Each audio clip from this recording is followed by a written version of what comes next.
Welcome to another episode of Painterview.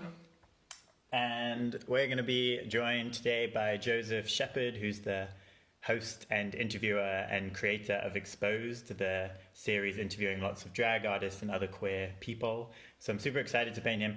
We actually did one a few weeks ago, and because of no one in particular's fault, it got lost to the ether. So we're now going to be talking again and going more in depth. So this is the sequel, and Joseph is going to be coming on in a second. And here's the painting that we've got going. New painting, new video. If I hadn't mentioned it, we could have just forgotten that the other one even happened. Hey. How you doing? Good, how are you? I'm good. Yeah, thank you for being here. Of course. Yeah, it's good to see you. I'm wearing a very fancy printed shirt in your honor. Thank you. I thought about wearing a fancy printed shirt, and I was like, I feel like I've worn everything for my interview. So like, we're repping Shea Coulee today. So. Oh, great. Well, if you're gonna rep anyone, I mean, that looks like the print from her first entrance look. Yeah. On the book. Is it? Okay, very cool. I like that. Cool. Well, here we are. This is your new painting. I think I told you earlier that we've got your going. It's going to be the same design. And yeah, let's get going. It's nice to see you. Cool. Nice to see you too. Introduce yourself to the lovely people watching.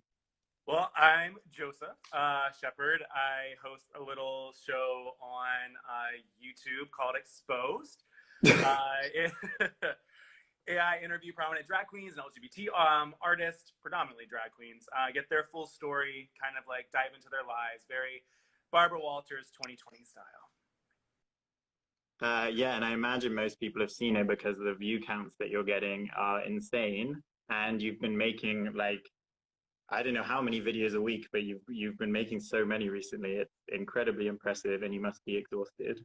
I mean, Pride Month was very ambitious, and I think that I put a lot on my plate, way too much on my plate. But we're slowing back down, so it's nice. Great. Well, I definitely want to talk more about all your videos and interviews and work in a minute. But firstly, I'm taking a note out of your book, and I want to ask, what was Joseph like as a child? Because if anyone hasn't seen, this is how he starts. Like, well, every interview I've seen recently, I don't know how long you've been doing this, but every interview it starts that way, and I'm like, that's great. I love that. So throwing it back at you. Yeah, I start all my interviews that way. I think the very first three questions and the last three questions are always the same. And then recently somebody was like, commented, was like, can you please change your questions? And I was like, I'm so sorry. I'm interested in knowing where people grew up. I grew up in a little town in Tennessee, which is south in the United States. And it was very conservative, grew up in a Baptist church, but me as a child, I was the crazy flamboyant kid to some degree. I was obsessed with Disney's Aladdin, and I would put on a cape like Aladdin and jump off the fireplace and to a whole new world that my mom would like put on a record player. And when my dad would go to work, my mom would she had these two luggage totes, and she would open them up, and it was all of her Barbies from when she was a child.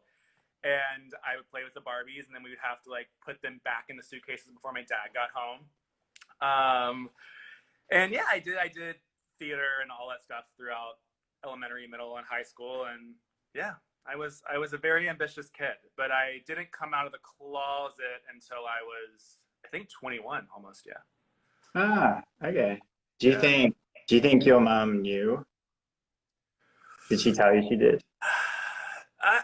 It's hard because like I think that some people did. Like I think that like my dad probably did. My mom didn't want to accept it. My mom didn't talk to me for a while after that because it's so different in the South and Tennessee and growing up religious and what you believe. But yeah, I mean, there's so many signs. I mean, mannerisms, voice, all that stuff. So.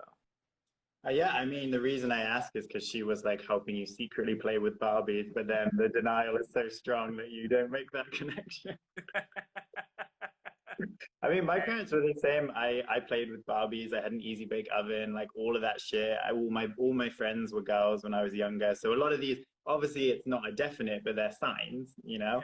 Yeah. And yeah, my mom was super surprised too. And when she was surprised, I was like, really?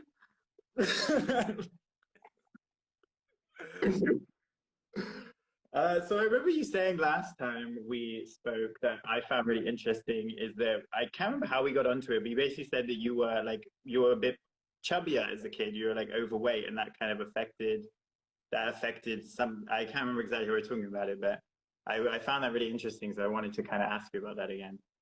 Um, yeah, I was a little chunkster. I am and always will be a picky eater. Like nobody can deny that for me. So when I was in middle school, I was extremely picky, and I wouldn't eat anything besides French fries, chicken nuggets, and macaroni and cheese.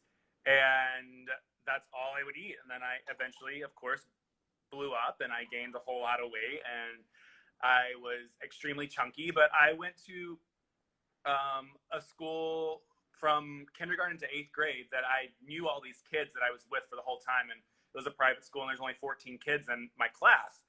So I like grown up with these kids and they weren't the people to make fun of you. And then I went in high school and went to a public school with 900 kids in my class. So that was like a bit jarring. And then it was just being made fun of for being fat. And, you know, so then I lost all the weight and shablam. But I think that, I mean, and especially in gay culture too, it's just a big thing, especially with body image. I think it's always something that's in your head. Like you always have that and it will always stick around with you.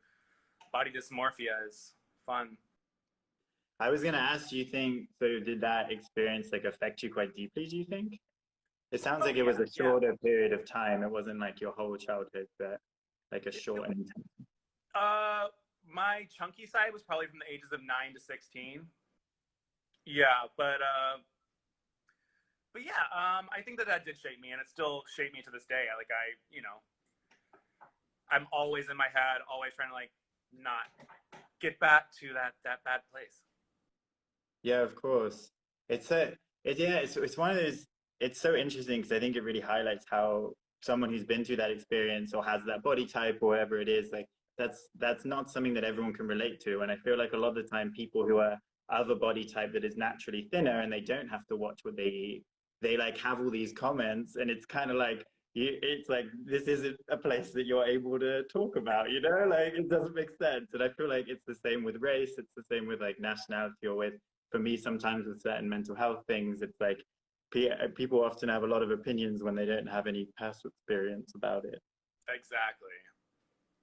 Yeah, I remember when you said it last time, and I want to like tread carefully with this because I know it's like a sensitive topic, but Yeah. I think I told you at the time that when you said it, I was like kind of surprised but not surprised, because I'd actually already guessed that you might have been overweight when you were younger or something similar to that. And the reasoning for that is just because you're like really nice. And especially being someone who, like we've talked about it before, you get hit on by the people you're interviewing a lot. I think last time when we were having this conversation, you were literally getting hit on in the comments whilst I was saying this.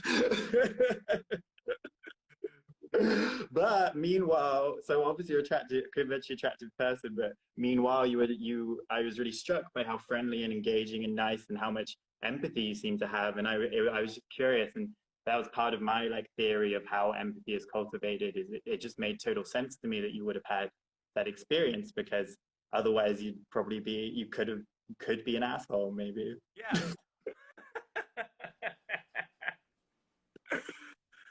I mean, looking back on it, I mean, if anything comes with niceness, I think it's also a thing that like what's ingrained in your head and how you're brought up as well. Because like at the end of the day, too, it comes down to like you've had multiple aspects of the spectrum. You know, I had like being chunkier and then losing the weight, and then I had going through you know coming out and people not accepting. And I think that through those moments when you're not given the ability to fully be yourself, you appreciate things fully around you. You appreciate things a lot more. It's kind of like if you were born pretty and from age 1 to the rest of your life, you're told that you're pretty, it probably just, you know, weighs off your shoulder and you may not be the nicest person. But that's an assumption. I don't know. But yeah, I think it definitely doesn't. Definitely doesn't apply to everyone. And I think, as you were saying with like queer people, more often I think that plays into that because queer people were kind of treated not often aren't treated as well, and that cultivates that sense of like of niceness or empathy. Sorry, I dropped my paintbrush. But I think that like is I think being attractive conventionally is a privilege, just like being heterosexual is a privilege or being white is a privilege. And I think often it's not because people are bad or anything. It's just a natural way of things that when you have privilege, it like often means you don't necessarily like know what it means to not have it. Yeah, exactly. It's true. That's my little theory. But you're right, not all hot people are mean. And I'm sorry, hot people, if you're watching. I think that segues quite nicely actually into a big thing I wanted to talk to you about was well obviously your interview series and Exposed. Let's talk about that first, and then I want to segue into, I know you've been focusing a lot on like with the Vixen, focusing on like the Black Lives Matter movement at the moment, and then also bringing that into all of the interviews. So I kind of want to open that to you to just talk about your series and your work and what you do. For sure. So I have been ever since, I guess, 2011, 2010, I started interviewing drag queens. I had been doing artists and stuff when I was in college, and I found that, like, this is kind of like a segue into what I want to do. And I had never seen a drag show before in my life. I had never watched RuPaul's Drag Race, and I was going through and I was looking at people that were going to, I was in Atlanta at the time, and this was a place called Center Stage, and a lot of artists would come through there, and it said like Battle of the Seasons drag show, and I was like, oh, what is this? And I like looked into it, and I was like, oh, it's RuPaul's Drag Race. I wonder what this is. And I was just sent an email and was like, hey, like, can I interview somebody who's like coming through? And I sent it to like this guy named Len who repped Adore at the time, and he was like, yeah, sure, like you can interview Adore Delano. And this literally was the next day. So the night before, I watched all of season 6 of RuPaul's Drag Race.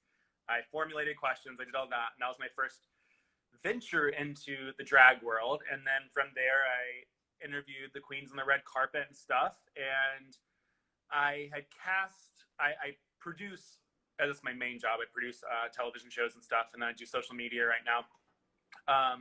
But I was producing a show for Freeform, which is ABC Family. And it was a show, it was a spinoff of The Bachelor. It was with these two twin girls, and they needed a landlord. And this is how real reality TV is. They're like, we want a landlord to live next to these girls, but we want her to be like crazy or mean. And then one of my bosses was like, we should get a drag queen. So I reached out to Willam. Willam comes into our office for his meeting in full drag on a hoverboard, like going through the office, and literally we booked her right after that. That's probably like 2015, and then Willam and I have been close ever since. But on the sidelines of all of this, I would get to talking to Willam, and he'd start telling me his stories about what was really going on behind the scenes of Drag Race and what happened during season 4, and like, who's in this hot scalding water, and this isn't true, this isn't fake, and like all this stuff. And I was like, I feel like nobody knows your story. Like, I feel like people know you from behind the keyboard, and people know you from like what you tweet or what you rant or from your beatdown videos on YouTube. But I felt like that there was something more there. So I asked him if he would want to do a Barbara Walters style interview, and he said, yeah, sure. Like, and so we did it, and we went to his closet and we filmed it, and it was an hour, and I was like, I'm going to put this out. I put it out, didn't expect anything of it. I thought it was going to be a one and done. And literally the name Exposed came from the videographer, Kane, who shoots all the interviews that I do outside of my apartment.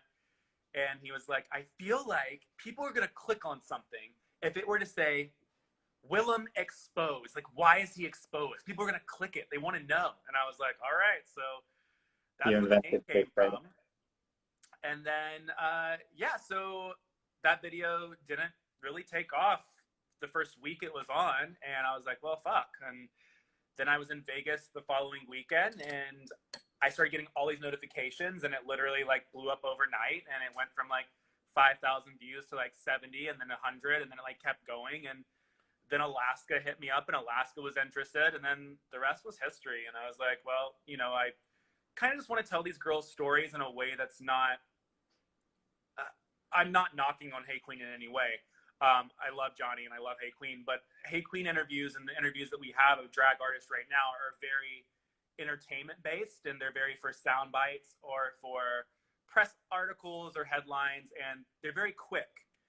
And I just kind of wanted something that was just very sit down and letting them speak. And so sometimes people will comment on my videos and they'll be like, you know, why don't you interject more? Or why don't you talk about your experiences or things? And that's not the point of the interview. The point of the interview is for the artist to actually speak out and talk about their experiences. And that's how it happened. I would say that, and to me, that's one of the biggest strengths of the style that you do it in, is that you have those listening skills and that ability to step back and to have some input when you need to move the conversation along, to structure it. But they seem to really open up on your show in a way that I don't see in a lot of other interviews. Because there's a lot of them now, like during red carpets and all sorts of things. There's like I feel there's a whole mini industry of drag queen entertainment that's its own thing apart from the entertainment world. It's funny. For sure. So it's interesting that you kind of fell into drag culture. Would you say, like, how are you really into it as a fan now, or is it kind of like you're into entertainment as a whole and drag is like another segment of entertainment? I lived in New York I had like an internship in New York, and I lived in New York for 2 or 3 years. And I remember I would go with my friend Eric, and we'd go to Industry and Therapy, and these 2 bars in New York, they're across the street from each other. And every Thursday night, I believe it was drag night. And I remember Thursday nights would be like my night, like, you know, like Friday, don't really have to worry about work that much, and I want to go out and have a good time. We go out, and these drag queens would be on stage, and I was so mad. I was like, I want to have a good time, and I just want to listen to music, and where I want to go, like, why are they performing and screaming at me? Like, that's not what I want. I remember I hated it so much, and I was like young. And that's the end of the interview. Goodbye.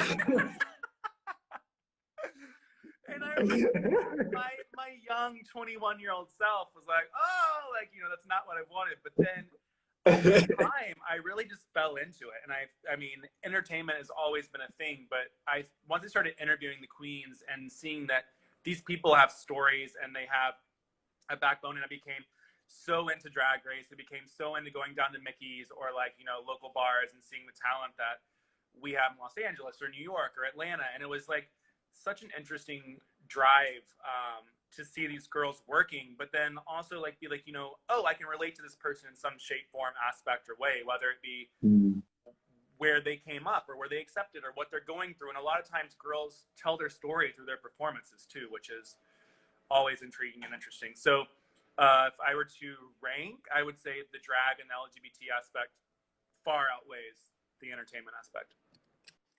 Yeah, it's interesting because I definitely, what attracted me to drag was that I really wasn't into entertainment and like celebrity culture and any of that stuff. I actually find, and still to a certain extent, really am not a fan of. And drag is like this subversion of it, this parody of it, and that's what really attracted me to it initially, as well as just like shiny fun. But and it's interesting now that I feel it's becoming more a part, because it's so big. It is, I'm not sure how much that parody aspect always still exists anymore, and that's kind of why I wanted to ask for you whether, like, how the relation of entertainment and drag works for you, because I could almost see them being this whole entity now. Like, drag artists are just like any other celebrity as opposed to being this separate thing. What do you think about that? Do you find, like, working, because you obviously do other stuff than just drag, so do you feel like they're seen now as being like a core part of entertainment, or is it still kind of separate?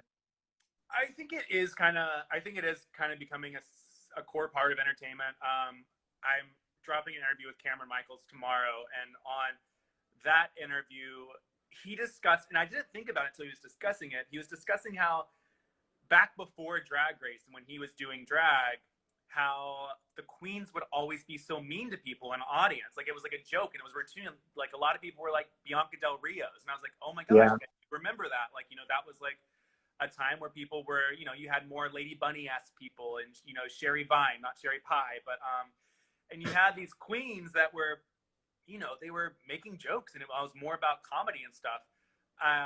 But I do feel drag has become more mainstream. And I think some people and some drag artists, when they go to be on the show, view it more from an entertainment perspective and, you know, celebrity status in the way of like, you can't necessarily be mean to people or do your show that you used to do when you were at home. You kind of become a persona then. Mm. Yeah, I remember, I think it was Trixie, but I'm sure a lot of them have said it, how like responding to drag queens being kind of censored by the public in this way. They're like, drag queens are not nice people. Like, we're not supposed to be nice. I think Willam says it a lot too. Like, we're there with like the hookers down the street and the drug dealers. Like, we're not supposed to be nice. But I don't think that's the vibe anymore. I think the vibe is that they are held to the same standards as like, you know, a Disney pop star. Yeah. Must be strange. I guess a lot of them want it. That's why they go into it. But I find that transition of going from being able to get away with anything to now being a kind of having to be a role model must be very unusual, especially for like the older queens like Lady Bunny or someone. Yeah, and I also think it gets to a point too of like the show does so well in promoting these girls, but then how is it affecting your local artists too? You know, like you have people that come through, you know, Los Angeles or any other city that you're in, and they'll come on a Friday night or Saturday night and they'll be an artist from RuPaul's Drag Race. And you know that they're paying them thousands of dollars, but at the end of the day, it's like, what about the local artists who work every, you know, Thursday night and that are kicking their ass? Like, how much are they getting paid? I always wonder about that stuff too, because that always interests me. It's like, I think it's helping a lot of queens in different ways, but I also think that it does have the potential to, you know, hurt the people that don't necessarily want to be on television. Yeah, I think those are the ones that probably fall through the cracks because I think it's lifted the industry as a whole. Because there wouldn't have you, like you said it, they have one drag night at industry when you used to go. No way is there only one night drag a week there now. They must be at least three or something. Like drag is just everywhere. So I don't know. That would be an interesting one have you ever had any more like have you done local queen interviews or has it more been the hire me? It's normally been the hire just for the fact that like I know those people's stories a little bit more. But I did interview Rhea Latre, who's like a big queen in the LA scene. And then also when I got talking to Lady Bunny too, I like asked her about, you know, Coco Peru and Jackie Beat and these girls that are legendary in their own rights, but they're not on the television. And I was like asking, like, does that hurt you guys? You know, the ones that are more known. And she was like, yeah. She was like, you know, I've had the privilege of having RuPaul, you know, in my pocket. We've been best friends for years. But for the other seasoned queens who've been around for years and be the only ones touring, it's hurt them. Yeah, I can imagine that. It's I know that I've come across it a little bit with when I choose who I'm going to paint a mural of or something, and there has been times when I've wanted to do someone from Drag Race because, like you said, those are the people that I know, especially if I'm in a city that I haven't been to before.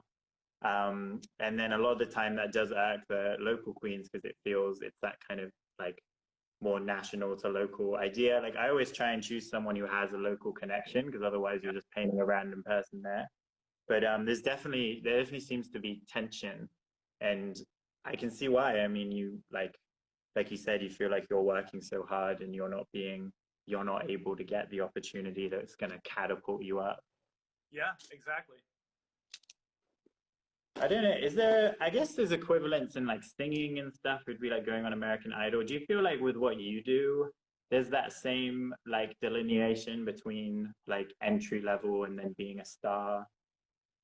Like, how would you describe what you do? I know you're an interviewer and you're a host. So how would you describe it? Like, what would you say is your kind of like biggest goal? Like, do you want to have your own show? Like, you have your own show already, obviously, but I mean, like on TV or something.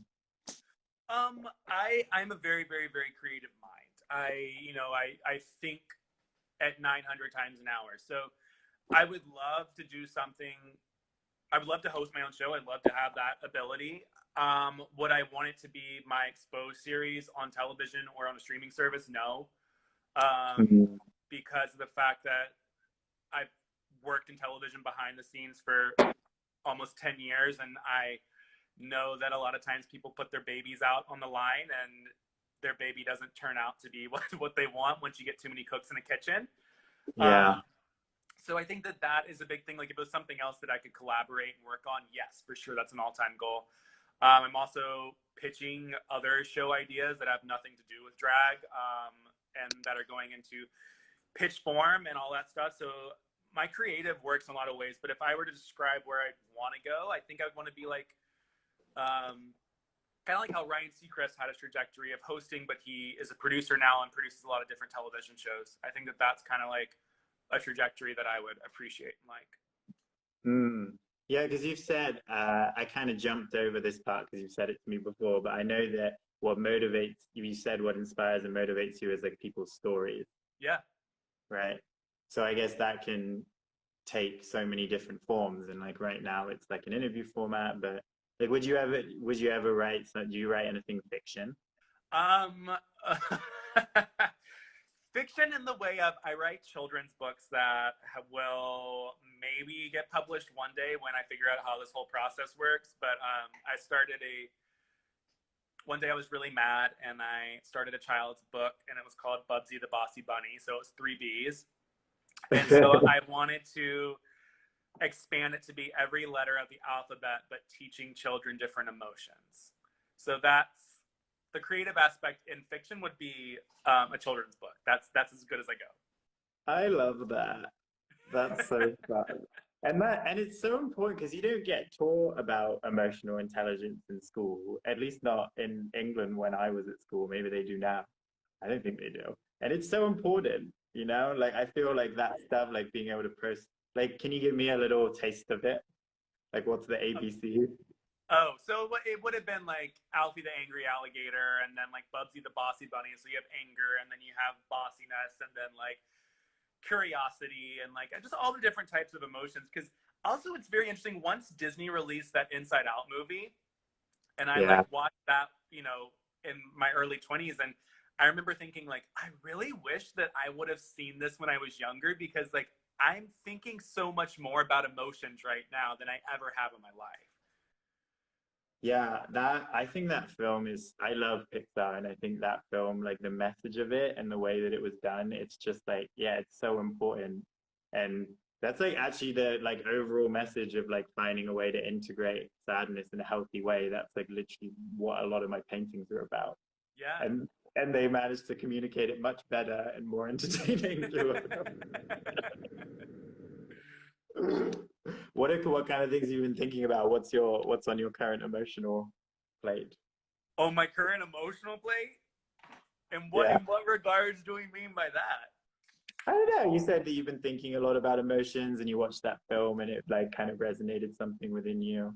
Just wondered if you wanted to expand on that. I think this time right now is extremely hard for everybody. I mean, I think it's difficult for a lot of people, especially when you're not able to see your friends or your family and all this stuff. And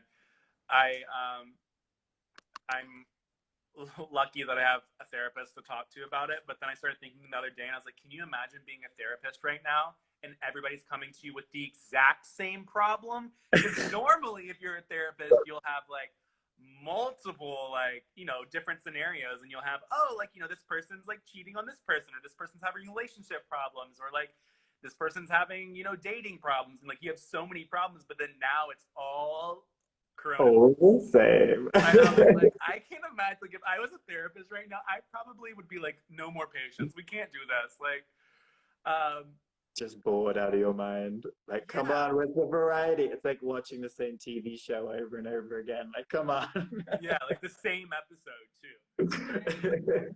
I think that now, especially more, like what's basically been on my mind is just like, oh, it's a bad thing to say, but like how fucked up the world is in a lot of degrees. You know, like I think that it's just a big thing. Like, you know, it's a learning experience. I think it's so interesting to, now that we have Twitter and now that we have, you know, social media and it's just easily at our fingerprints, I think our generation is learning a lot more of what's behind the red curtain, you know, like what's behind Wizard of Oz. Like, you know, we're learning a lot more and realizing things a lot more. And I think it's very beneficial and helpful. And I just hope that, you know, us as a society and our millennials and Gen Z, and is it Gen X or Gen Z?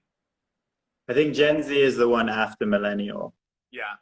So I think that it's a big thing. And I think that hopefully, you know, we're seeing that we need to vote, we need to speak up, we need to do X, Y, and Z, you know, no matter what. And, yeah. But I think that that's been a big thing on my mind. I think it's a big thing on a lot of people's mind, just, you know, seeing, and I think that it's a weird thing to say, but I think Corona has also like opened our eyes more, because we no longer are, a lot of us are no longer in a job to where we're working, you know, our 9 to 5 or working your, you know, your hours that you normally would, and you're not as distracted. So now you can think about all these things. Yeah. Yeah, definitely. I remember seeing a meme tweet that was like, because everyone's obviously saying, oh, 2020 is so horrible, cancel 2020. And this tweet was like, don't cancel the year that woke you up.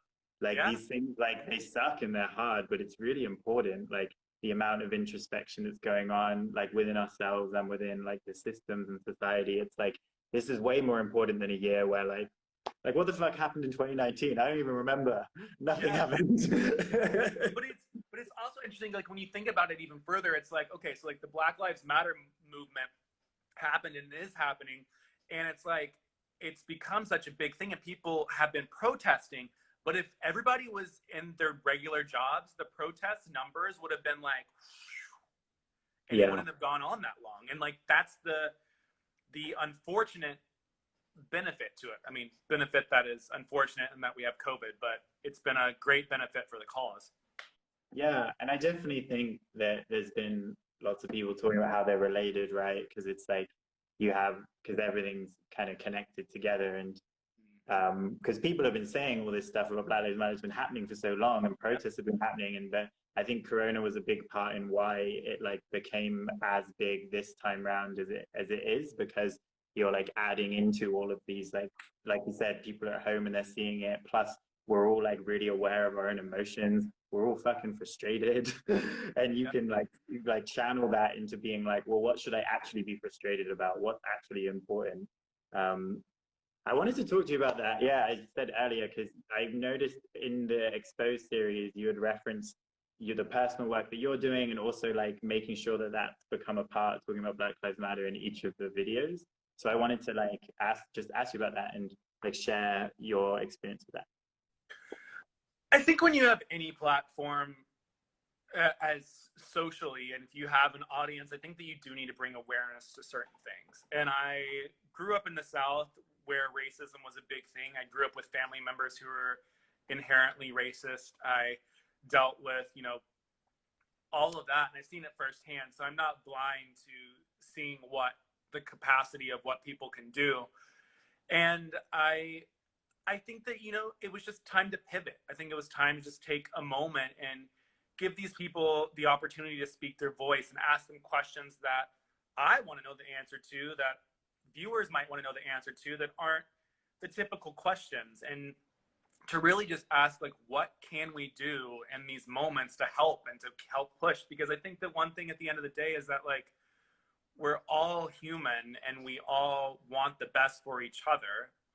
And it's like, how can we help that? And like, if I'm white, which I am, if I'm white, and then, you know, it's like, you are.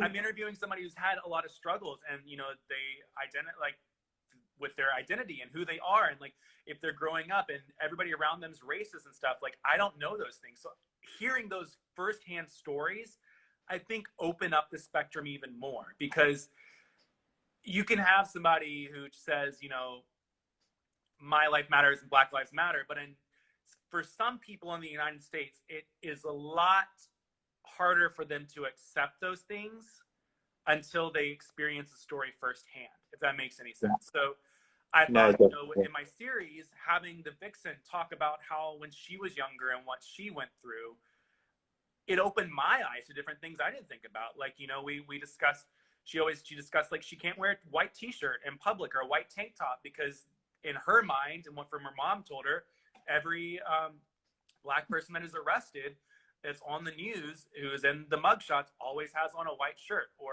a white tank top. So it's like, are you going to be, you know, profiled because you're wearing that? And I was like, wow, like I was never taught to be afraid of the police. And I think that is just such a big thing. And so I just wanted to just get people's stories. And like, at the end of the day, like everybody's story is different. But I think that sometimes you just have to segue into things that are a little bit more important. And I can still do my series and I can still do the full interviews, but throwing in questions that can help people understand a movement or help people understand you as a person a little bit better, I think was needed. Yeah, definitely. And I like how it makes it a part of like, it's a part of the everyday conversation. Like you're having this interview, you're talking with someone who could be of whatever ethnicity, nationality, whatever, but it's like the topics that you hit, you're going to talk about them and their life, but whether they're Black or not, it's like something that becomes a part of our conversation. Like, and that's why I wanted to talk to you about it too, is that, you know, like we can share our experiences of like how we are trying to be better allies or what challenges we found. And I think just making that a part of this conversation, whereas before, I don't think I would have thought to ask you about it. Yeah. Like maybe I would if I was interviewing someone who was Black, but it wouldn't immediately come to mind to me to be like, oh, I'm going to talk to Joseph about race relations. Exactly. So I think that's been like a huge positive, just making it a part of like the conversation, no matter where that conversation is. Yeah. What do you think has been,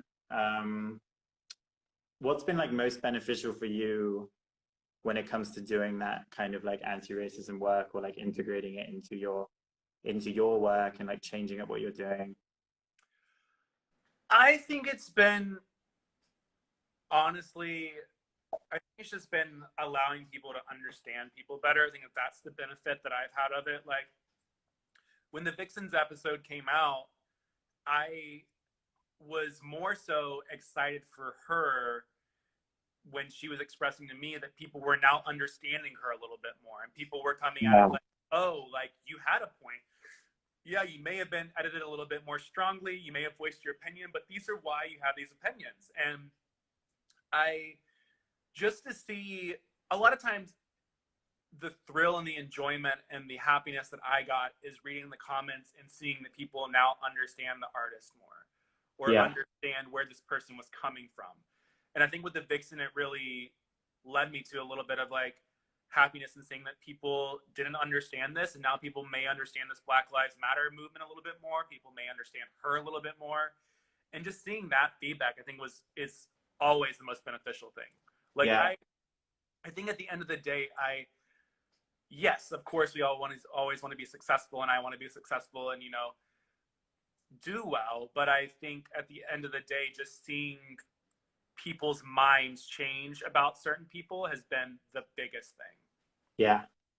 Yeah, definitely. Yeah, I think I might have phrased that a little bit funny. That was a really interesting point to go down, but I meant more, I meant more like what's helped you do this kind of work. You know, to be able to put yourself in a place where you can really listen and to do what you need to do in order to be a better ally. Because I think a lot of people, like you said, what they want to know and the questions you've been asking is like, what can I do? Yeah. So that was, I think I phrased it in a weird way, but that was kind of the line I was going down. So rephrase it one more time. Just like what's been the most helpful like action or thought or process for you to integrate these kind of conversations into your work, and to also, or any kind of like, so I can say for me, like what I've been doing is like being way more intentional about like how many people of various different like demographics I'm representing in my work, who I'm approaching. And like I'm doing this series right now, and it's really easy for me to like fall into them being mostly Latino and white people, because it just happens to be that way. Either that's like friends that I happen to have or whatever. So I have to be a lot more intentional to like move past it being like, okay, well, these people said no, these people, I can't get a hold of them, but I'm going to keep trying instead of just going with what's easy. Or I think you kind of hinted at it with the idea of success. Like a lot of us are drawn towards people who are more successful. But then if the people who are more successful are going to more likely be of a certain demographic, then you're also then again playing into part of the problem and being part of the problem.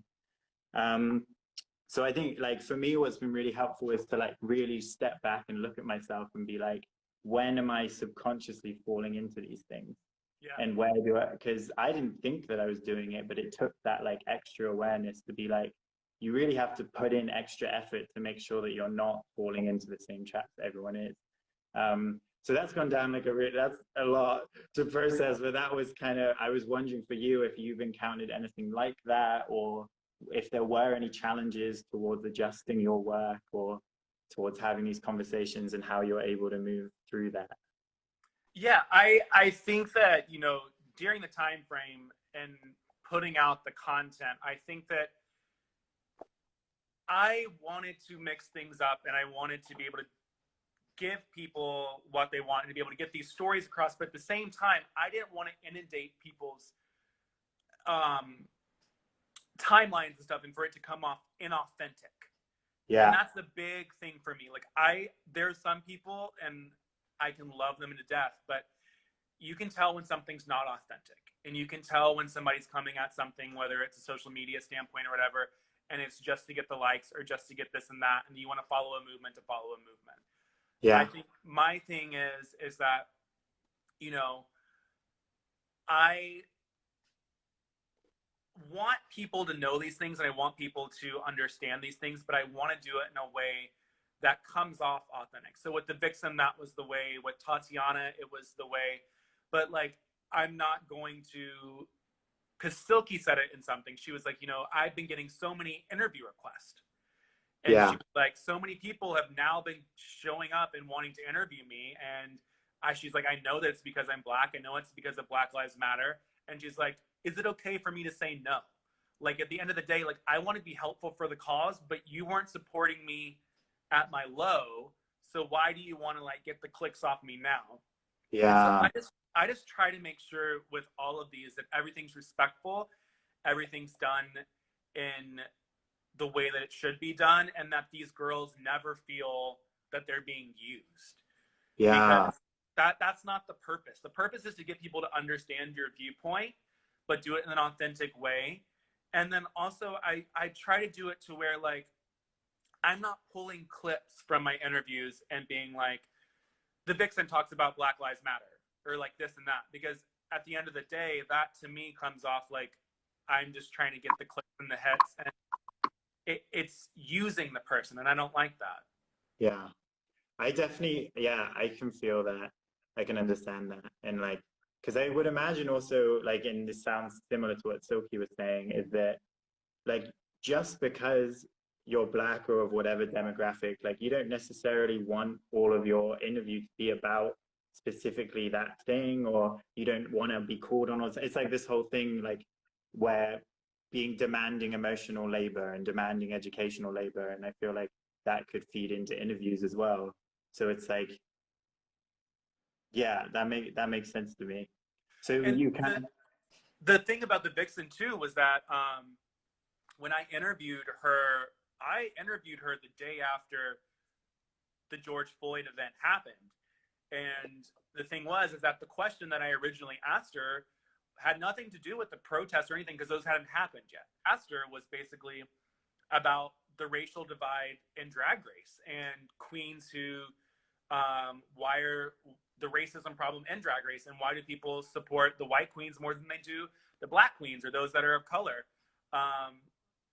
And I think that the thing that was the big part of that is like, I can't put out this interview in a week or two when there's a much bigger issue at hand. And we can expand on this question and she can talk more about that. And that's kind of what we did.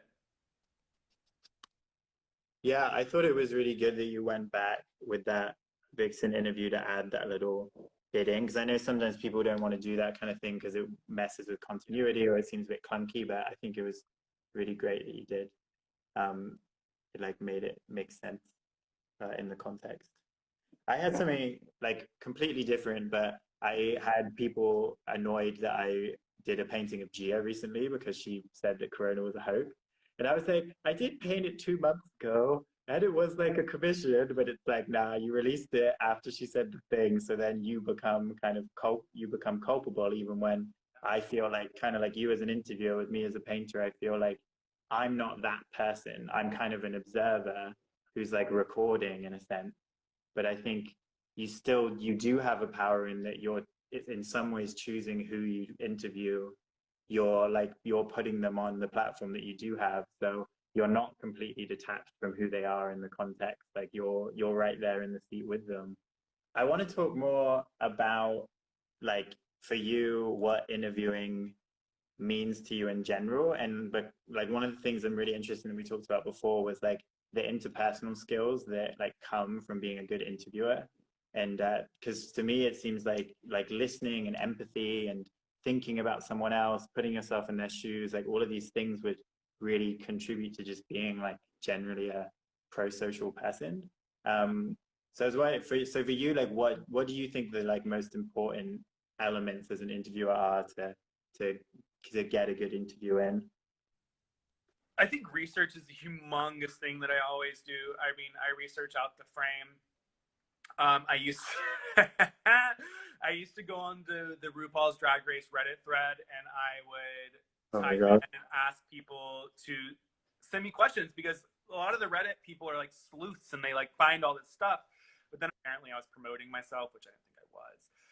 It's a lot of research. Research is the big thing. I think also when I was doing red carpets, you wanted those hard punching questions that were really fast and really easy, and that a queen would answer and you could get the clicks and you can get the feedback. I think taking a step back from that, I had to learn that what's on the note cards doesn't have to be the topic of conversation. What's on the note cards and what you have and what you've researched can be great segues. You can start, like I always start my interviews the same and end them the same. Those are like, that's my framework. Everything that's in the middle is just whatever happens. A lot of it's bullet points that I try to make sure that I cover. But I really think that researching, listening is a humongous thing. I mean, at the end of the day, if I watch old interviews back of like when I first started, it's like you can see it in my eyes. I'm just waiting for them to finish to ask the next question. Like, and like, oh my God, like, why are you doing that, Joseph? I also think that reading comments, even though it can be hurtful sometimes and it can be great at other times, I think reading comments and noticing mannerisms and things you do is a big thing. Anytime I have a mannerism, people comment and like lay it out like, drink every time Joseph does X, Y, and Z. And then I'll throw it away and I won't use it. And then the next video, I apparently will use something else. So apparently now I'm using wow a lot. Yeah, it'll never be ending. But I think that, yeah, listening is a big deal. And then also just like relating. If somebody's like telling you a personal story that they're opening up to you about and you can tell they're not comfortable, relating in some way to that story, whether it be, oh, like I experienced that before, or oh, I can see how that is for you, and like I noticed that on Twitter X, Y, and Z happened. But like it's just very like relating. And I think also a big part of it is a lot of times in show business, yeah, I do use wow a lot. Thank you, person who commented. Yeah, so I think that a big thing in show business is that they do pre-interviews. So like before you get a guest on Jimmy Kimmel or James Corden or Jimmy Fallon, like the producers pre-interview these people. They ask them about like what's coming up. They get a few senses of their stories. That's why a lot of times if you like are watching a late night show and the host is like, oh, well, I heard that you had a problem with your car yesterday. It's because these people like pre-interviewed them. So yeah, one thing that I always try to do is I don't pre-interview, but I try to establish some type of friendship or some type of relationship with the girls before I actually interview them and before I can like set down a date. Like, and I think that that's why sometimes people will be like, oh, they seem like friends, or they seem like there's a friend vibe. It's kind of because like I want to make them feel comfortable. They're about to open up their life. They're about to say something they may not want to say. And, you know, I mean, I was trying to woo Tatiana over for a year. So, I mean, that took a year. Where you like send her flowers and stuff? Yeah, little flowers, little card, you know. Flower emoji. So has it been more difficult interviewing queens online? I will say this. I love my setups when I can go out in person and interview them. In-person vibe is always more authentic to me, and I can read and I can sense people. Doing them at home has been great cost-wise, because I don't have to pay for a videographer and I don't have to pay for potentially a location or pay for equipment or whatever I need. Being able to be accessible to queens has been great. You know, anybody, anywhere, I can easily do if they agree. The downside is quality, which I hate. And the downside is quality is a big thing. And I think that that's a humongous thing. A lot of times queens will use like their phone, or they'll use their computer internet connection, and then the connection can be bad. And then you get a crap video. Or what I've been encountering a lot is if queens film on their phones, for some reason in our phones, it only shoots 4:3 as opposed to shooting a 16:9.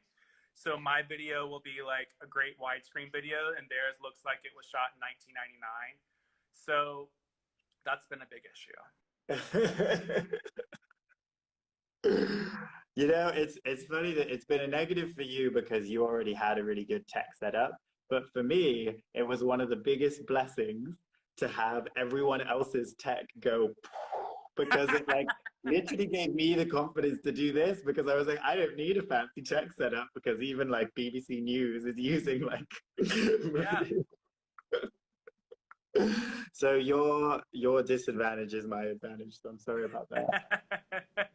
But it's also interesting too, because the queens, a lot of times they'll have their whole lighting set up on, and they're used to, you know, taking their picture on the phone or whatever, and they're used to their whole lighting setup. But once they go to shoot these interviews, for some reason with Zoom and stuff and with Skype, the lighting changes completely. So they'll be all ready to go, and then literally once we turn on the camera, they're like, oh crap, like I have to redo this all over again. Such a nightmare. I think so I didn't quite notice when we started, but I think we're going to come to the cutoff soon. Okay. But there was one more. I mean, I think there are a lot more questions and I just haven't been reading them, but I did see one that said, what's your dream interview?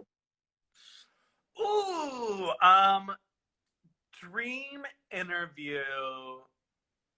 I mean, is it the drag queen or is it anybody? I think it's your dream, so sky's the limit. Dream interview would be to have a one-on-one conversation after spending a full day with this person, so they can know that they're okay to open up with me. But I want the first interview with Britney Spears. Yeah. There's a lot going on there. There's a lot, and I feel like she hasn't been herself in years, and I really want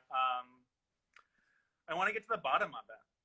Yeah, I think everyone does. I know there's that whole Free Britney movement of like, I mean, a lot of people have theories about what's happening, and yeah, that's a good one. Yeah, but I think if we go drag queen, I would love to interview RuPaul in drag, not out of drag.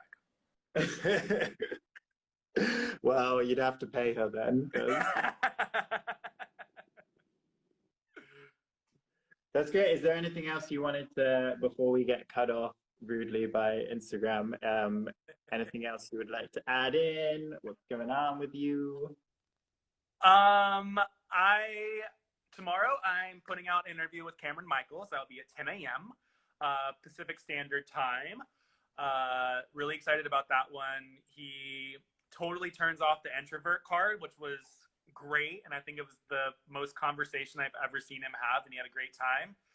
And then next, in 2 weeks, I will be dropping Tammy Brown. So if you have any Tammy Brown questions, go over to my YouTube, because we're gonna get into it. I know Tammy. We were like video messaging for a little bit. I love Tammy. Yeah, because I painted her in Melrose, so then she was messaging me after that. She's great. We were gonna do an art show together. This is the interview I'm probably the most nervous about because Tammy Brown is just so off the wall that I'm like, is it gonna be hard to like ring her in when I need like an honest answer to a question? Oh my God. I think well, girls. I think you just have to roll with it. Like maybe take some LSD before the interview and just like go off on that journey. Well, thank you so much for doing this again. It's always so nice to talk with you. And the paint, I think I got further along this time than I did last time. So, you know, it helps the practice. But I'll be uploading this and sending it to you once it's all done. And yeah, thank you. And everyone, did you say, well, you're on YouTube is Exposed, do you want to do all the tags and Instagram? Oh, yeah, you can follow me, Joseph A. Shepherd. YouTube, you can just type in Joseph A. Shepherd, or if you spell my last name wrong, just type in Exposed Katya, and you'll find me. Yeah, is that the biggest one? Yeah. Yeah. Cool. Yeah, I mean, I went looking for Katya's nudes, and it kept sending me to your videos. I was very annoyed. Anyway, lovely to speak to you.